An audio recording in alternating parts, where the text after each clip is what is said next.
What's up, YouTubers? It's Ernie, Blerd Without Fear, and today I am going to be reviewing Deadpool 2, directed by David Leitch,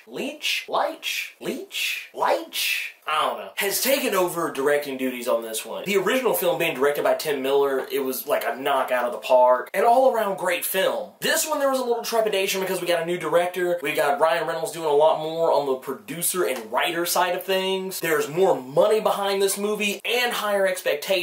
A lot of room for something to go wrong. I'm happy to say that, on the whole, nothing much to worry about. Before I get too deep into the ups and downs of this movie, let me talk about the pros, the things I really liked about Deadpool 2. One of the things I gotta come out and say is Ryan Reynolds. Ryan Reynolds, of course, we know he can play the hell out of Deadpool. That was never in question. But the thing I was concerned about is how far would they try and push this movie? How far would Ryan Reynolds try and take this character going forward from the first movie? I'm happy to say that Ryan Reynolds is pouring his all into this character, and it shows on the screen. So big up to him. Let's go ahead and talk about the elephant in the room. Is Josh Brolin's Cable good? I'm happy to report yes. Is his Cable as compelling as his Thanos? I am sad to report,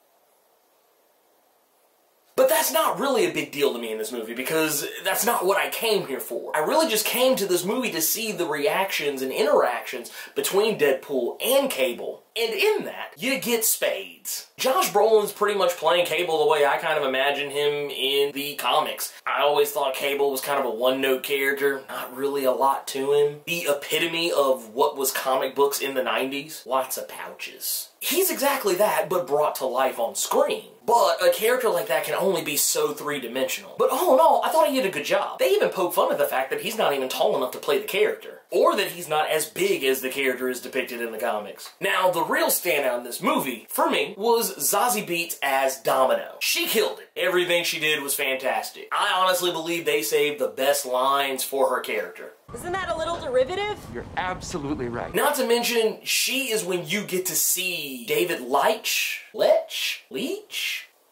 You get to see his cinematography at its finest. I don't want to give away too much, but what I will say is it's kind of eerily like Final Destination had a baby with a disaster movie. Take that how you will.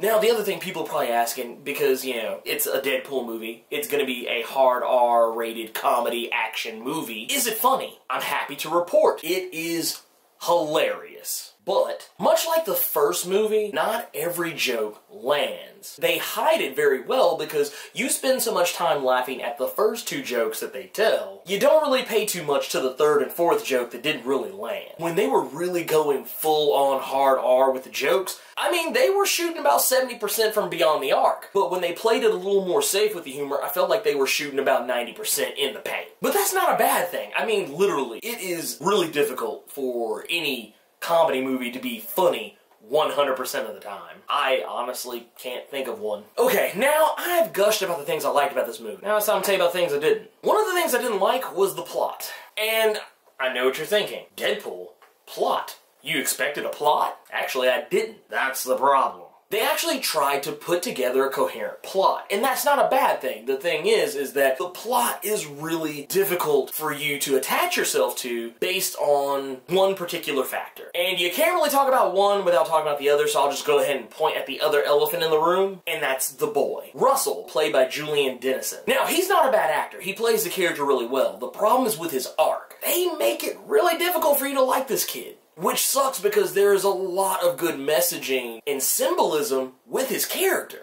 You could very easily say that his character is an analog for what happens when kids are bullied. But the plot centered around him just doesn't really work for me, because there were points where I was just like, I don't really see why this is a fight. But all the action, the humor, the jokes, the characters, everything was so good that I didn't really pay much attention until I had time to sit down and think about it. Now, the other thing, and this one's kind of more of a nitpick, the special effects of this movie on the whole are very, very solid. Except for when it comes to CGI characters. I don't want to say too much more about the special effects without giving so much away, but I'll just say that Colossus, though he looks good, he still unfortunately sticks out when he stands next to other people. In a way that I feel Disney has figured out how to fix in regards to characters like the Hulk, who still sticks out, but not as bad. I feel like people are going to think I crapped all over the movie. I reserve myself the right to the compliment sandwich. What I do want to say is that the supporting cast, pretty much all returning characters from the first movie, and tons of new characters that we've seen in the trailers, all of them work. Even when they really shouldn't work, they work. Like, there were moments where I felt like I shouldn't have laughed at anything T.J. Miller said. All the sexual harassment and Me Too movement stuff going on and all the stuff he got outed for. Unfortunately, he actually got some chuckles out of me. And I now feel dirty on the inside. Also, this movie is chock full of Easter eggs and nods to the comics, jokes about the comics, nods towards the other movies, cameos galore. All of it is done really, really well. You don't even have to be eagle-eyed about it. But I will say there are some blink and you'll miss it moments. Everything all together, I really enjoyed this movie. I enjoyed it a lot, even for the things that I kind of criticized the movie for. Still didn't stop me from having a great time. There have been a few people getting a little hyperbolic trying to create this whole Avengers Infinity War versus Deadpool 2, like which one is the better movie? I'm gonna be brutally honest with you, it's not even a contest. Avengers Infinity War, to me, is still the better movie. That doesn't make Deadpool bad. You are allowed to like more than one thing. But at the end of the day, if I compare the two, I'm gonna say, yeah, it's a no contest. Avengers Infinity War, I gave it an A++. I'm gonna give this movie, despite any of the flaws that I mentioned before, I'm gonna give it a solid A. Because, I mean, I'm gonna see it again. I will say I don't think it was actually worth me spending the money to see it in IMAX, though. I'll go ahead and say that right now. That was kind of a waste. It was still good. It was still good. Still a great experience.